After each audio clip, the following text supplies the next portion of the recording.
Hey, welcome to I think the first episode 2026 of Tea with Tasha. I know it's been a while. I've missed you guys and I've been so appreciative because people come up to me like when I'm out and they'll say, "Man, when you gonna do another video?" And I'm like, "Man, to even still be interested, I'm just blessed." So God has been getting on me about using my gift and just getting out there and doing what I'm supposed to be doing. So here goes. So I just want to catch everybody up on what's been going on. I just been dealing with my family. And yesterday I had like the perfect day. Like I had the baby. He was good. He didn't whine. He didn't cry. Playful. And my mom came down out of her room and spent the whole day, like from 1 o'clock to 8 o'clock at night. And it was just so wonderful. And I was like, I am so blessed that one, my mom is still with me and that she's doing well. Like that sometimes I feel like that life is taking so many different turns, and I feel like that's what 2026 is. Like just so many different turns where you don't know what's coming, where it's coming from, and you're like, man, this is really something. And so I said, you know what, my cup is full, and I'm gonna pour out of my cup and give what God has given me. So it was a perfect day. She came down. It was so nice, and it's just been blessed. I had a lot going on with my family, just trying to get them in order, adjusting, and I had to make some changes. And I think the series that I'm gonna start after I do just this catch up is gonna be self care, because I think in these times in 2026, what I have seen people go through and what I've gone through myself, that you really have to be resilient, because this is something that I have never seen before. Just the news and the weather and just everything. And then just to see so many people that I know that are around me and my family, Facebook friends, and just people I went to school with are experiencing so much loss. And that has just been, man, just loss after loss. I have a girlfriend that has had four major losses in her life in less than a year. I think the first loss may just be coming up on a year. And I'm just like, girl, how do you even do it? Like, just major losses. And there was, out of the four family members, there was only one that was old enough to really be passing away. And that was still sudden. So, man, yo, I see you. And I'm just, man, praying for you, because I know this is hard. It's like if you don't really have a relationship with God and if you're really not focused, this life can really take you out in this 2026, because things are really, just really, man. I'm seeing people lose family members, and to everybody out there that has lost one, two, three, however many people in your life, I have been praying for you. Jakari, praying for you. Um, Janice, both Janices, praying for you. Like Marilyn, Bondo, Angela, like I have been praying for you all, because I see what is happening and it is just insane. But God is still faithful and is giving us strength to live another day. And I'm thankful for the days that I have here. But I'm just praying for people, because this loss thing is real. My cousin Trina lost her son. My sister Juanita lost her son. It's just a lot. It's just a lot. And it seems like that one of the reasons that I have been delayed in making a video is because as soon as things settle down and I feel like, okay, I'm going to do it now, something else happened. Literally, something else happens every single time.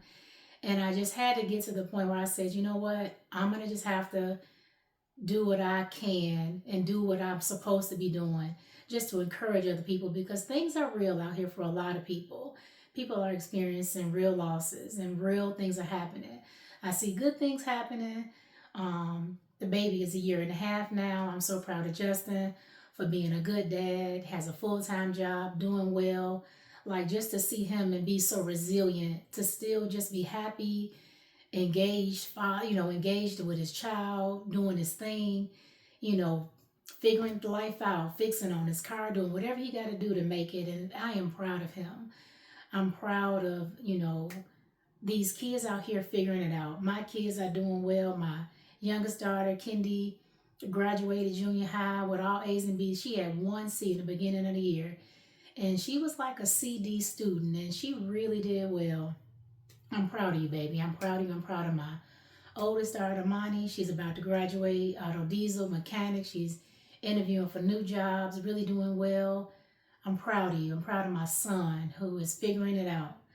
With all his bumps and bruises, he is the epitome of what God's grace looks like. And he just got a full time job and making good money. And he's still in barber school and he's doing well. You know, he's learning to take care of himself and learning to be a man. And for that, I can always be and only be grateful that these young boys become men. And I see him becoming a man and I'm proud of him. Proud of my husband. He's in school to get his master's, a second master's, and he's doing well. I think he got like straight A's, and he's surprised, and I'm like, you killing it, and I'm proud of you. And I'm proud of my mom. Man, she getting it together. When her sisters came, she was happy and came and visit, and I'm just so happy and so blessed. So I just wanted to catch everybody up, I'm trying to figure this thing out, what to do. Like I have my new little set. This has been here for all of this year, I know. But I just wanted to now I have a designated room that I can do it in. And everything is already situated so I don't have to like redo it over and over and over. But I'm blessed. Oh, today I woke up today, I've been on my weight loss journey. I have had weight loss surgery and then I started taking Wegovy to get me back on track. And today I woke up and I'm 170.6 and my starting weight was 285. And that was back in 2019. Yeah, 2019. And so what is that? 100 and maybe 15 pounds, I don't know. Once I was over 100, I'm like, man, I'm just so like, wow, I can't even believe this is my life sometimes.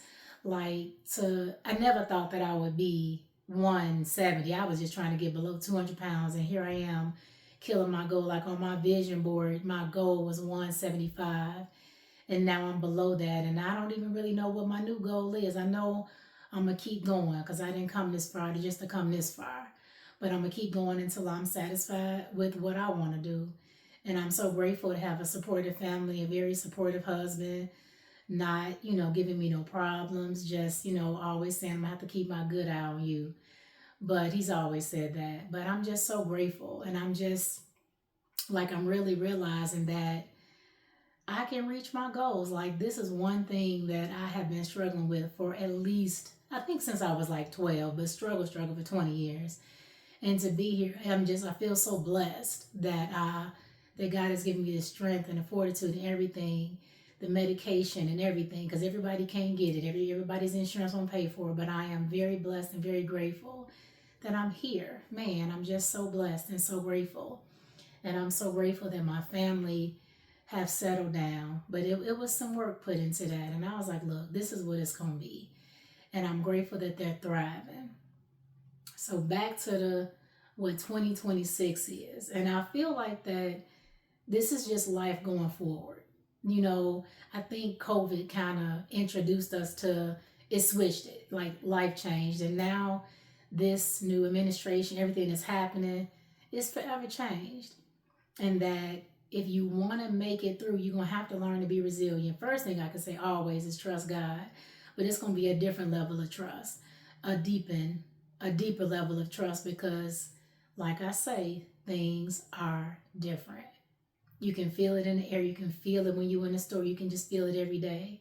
And I think the only thing that's going to get you by is really trusting in God every day, every day, every day. Man, it's been a really interesting year just this far. But what I'm learning is that I think I'm learning to take care of myself in a different way. Beyond hair, nails, makeup, spa, that kind of stuff. Learning to take care of my emotional self and my mental health. And I think my mental health, spiritual health, like those things matter, but your mental health, this is real out here. Like it feels like that things are so chaotic that if you don't watch it, you won't even be able to catch your breath, that it'll just be so overwhelming. And all I can say is take it one day at a time. And I'm learning that really having mental health and really getting the things that you want in life, because I think I realized one day that if I put as much energy as I put into trying to make my husband, children, mother, siblings, da da da da, whomever, anybody that I love, if I put half of that energy just back into myself, that I would be so much better for it. And I think like last year, I started to make that decision like, take care of yourself. What I wanted to do was give myself me, like give myself the encouragement, the support, everything that I needed, instead of continuing trying to invest in other people. Because at the end of the day, I cannot control their outcome. Like as much as I want for my kids to do well, I cannot control it. I have the least amount of control over the outcome of their life. They are in control.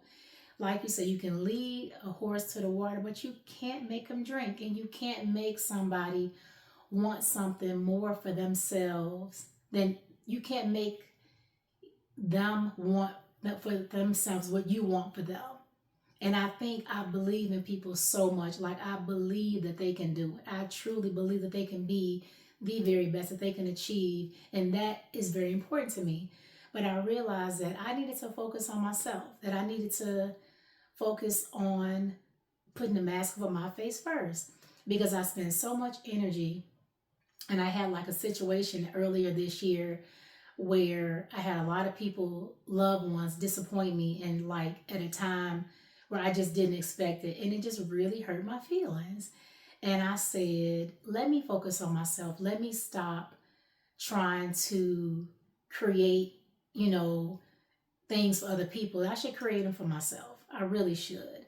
And that's kind of the journey that I've been on, the journey of curating a life for me that is the life that I desire, the life that I want, and not putting so much energy into trying to create it for other people, because people gonna do what they want to do. As much as you try to tell them, teach them, guide them, they're gonna do what they want to do. And I said, but that is something that's in my heart. I want to help. I want to help people. But I said, let me do it for the people that are interested in the help, because if you're interested, you watch the video. If you're not, you don't. You keep scrolling. And I have found that a lot of people are, and they just want something positive that they can relate to, positive that they can connect with.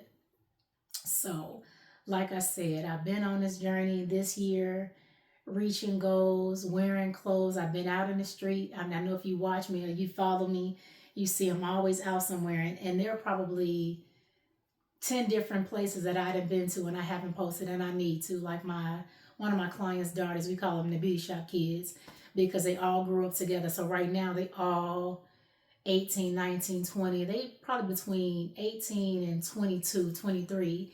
And Centria's daughter graduated Princeton. And John, I am just so very proud of you. Like, I'm just so proud. Like, these kids are really doing it. And I'm just so proud that they not fearful to reach their goals. They not fearful. They getting out here, they trying different things, and they killing it. So I am grateful. But like I say, I've been able to wear new clothes. I had to buy me a bunch of clothes because I couldn't fit anything in my closet. And I had all these clothes that I was going to wear. And one day I went to put them on, and I guess I had just lost weight past the time, and none of them fit. So I just ended up giving them all away. And it's been really, hold on, let me get some water.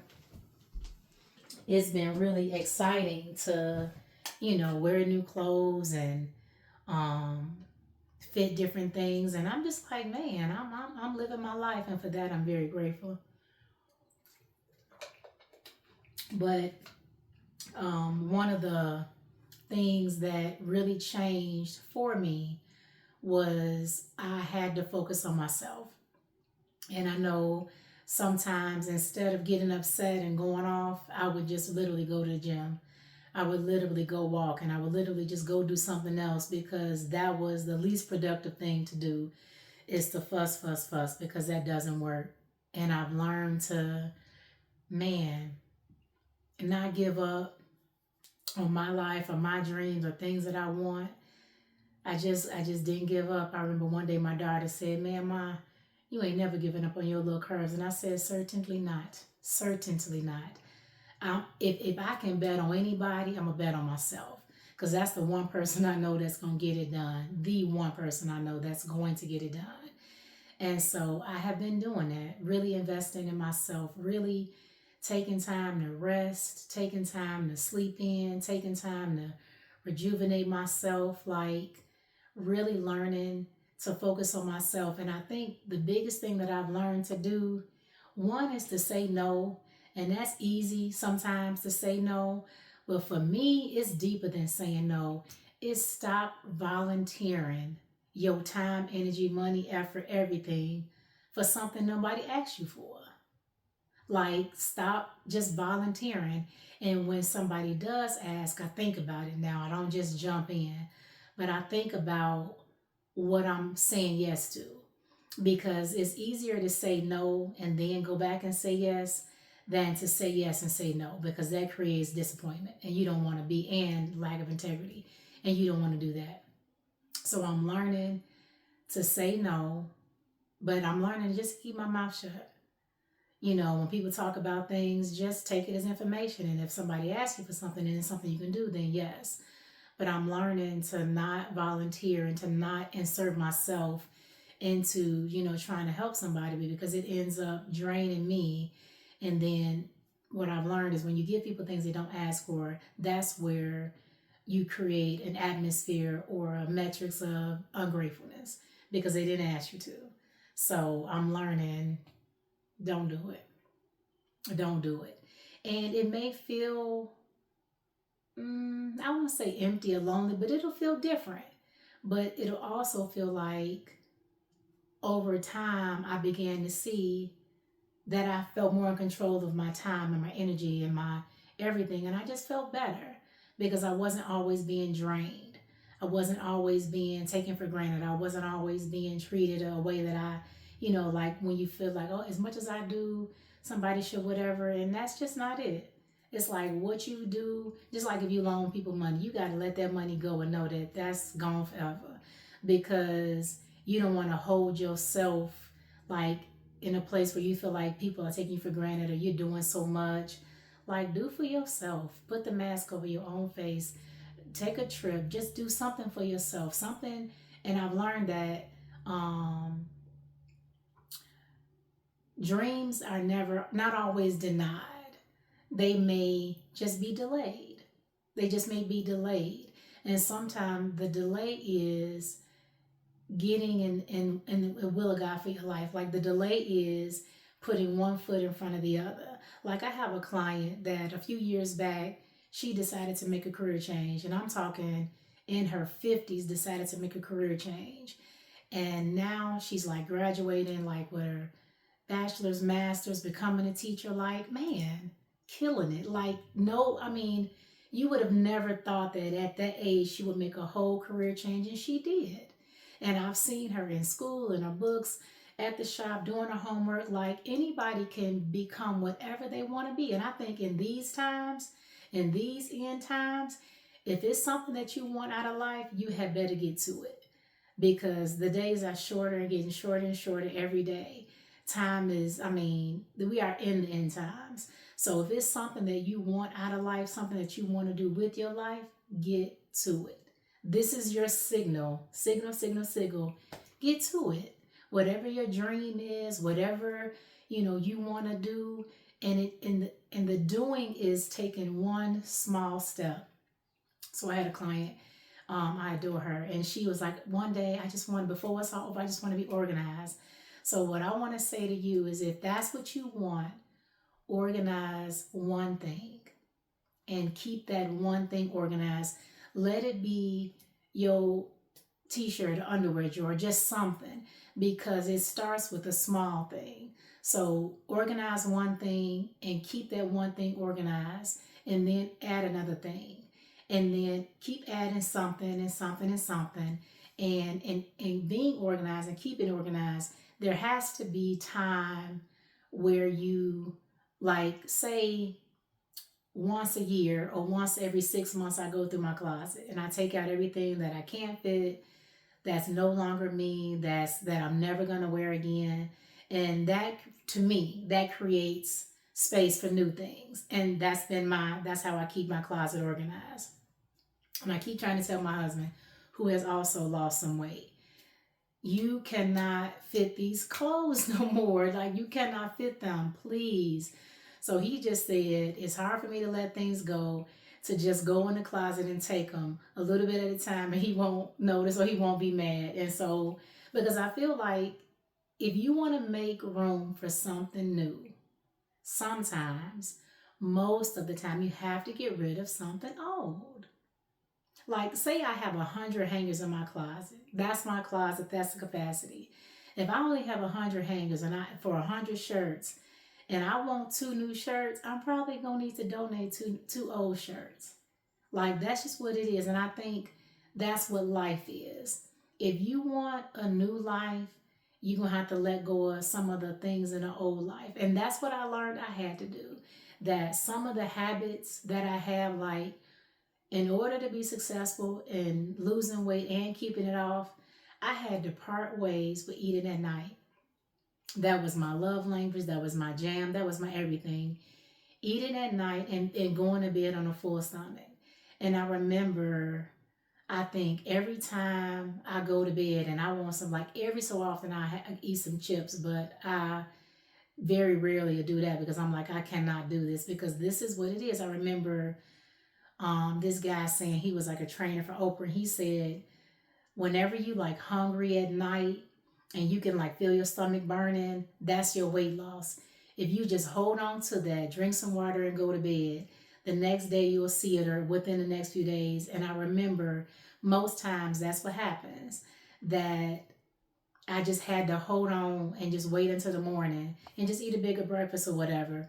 But I realized that my new life, however I'm building it, whatever I'm going to, whatever I'm doing, that I had to let go of some things in this old life because they don't line up. They just don't line up. They don't go together. It's like chains on your ankles or something. Like, in order to move forward, you're going to have to let some things go that's behind you. And I had to let go of a lot of things. I had to let go of trying to control adults, or young adults or grown adults like my kids. I had to let it go, and I had to trust. And I think this is where the trust in God really had to come into play. I had to trust that I had raised them well, that me and their dad had raised them well, that we had given them enough information, education, that we had done our very best, and that we had to let the training wheels come off and let them go. And I think I was able to let my daughter go because she grew independent, and she let go. She's been grown since she was 5. And I had to let my son go. And I think that was the hardest. That was the hardest thing that I have done. Oh my God. I think that was harder than eating late at night. That was harder because I just could not let him go because I couldn't trust in his decision making. I just couldn't trust in it. But when I finally had to just let it go, I was forced to let it go. I just had to let it go. I saw that he can do it, that he really can, and he figured it out. And sometimes that's just how people have to figure it out. They have to figure it out through life experiences, not through you telling them. I was the kind of person that I could look at other people and say, okay, I don't want to do that. And somebody could tell me something and I could understand it. Not many things I had to bump my head with, but some things I had to. But I've learned I had to let them go, and I've had to let other people go. Like, you have to let them go and let them figure it out. And now, knowing that, I'm trying to invest more in my youngest daughter while she's still here and in my hand, that I can do it. And I think I remember I was at a sermon one time and this guy said, do what you can while they're in your hand, because it's like you project them out into the world, and once they shoot their shot and they gone, you just an advisor now. You just sitting in the back seat, just trying to, whatever you say is suggestions to your adult children. Because I think this adult children thing, this is different. This is different. So anybody that have younger kids, do your very best every day, every day, every day. Teach, and especially 0 to 10, because that's when they're going to listen the most. Once that 11, 12 hit, it's going to get shaky. I know 15, the wheels fell off. I was like, oh my God, who are you? But it came back and now they, thriving and doing well. But that just that trusting that I gave them my very best. And one thing I can say is that they both have really good work ethics. And sometimes I say, man, I'm sorry for working so hard in front of you that they work hard now. But I'm grateful for that because they are not lazy kids at all. They lazy with some other stuff. They still getting some other stuff together, but they're very driven. And for that, I'm grateful. But I just, man, sometimes you got to let things go in your past. Like, I realized that, just like I said in another post, I posted about thanking my 285-pound Tasha. I thanked her for getting me here because she had the courage, because she didn't have the experience, she just had a lot of burdens and responsibility. But I thanked her for having the courage to change her life to get me here. And she made the changes so that I could be here.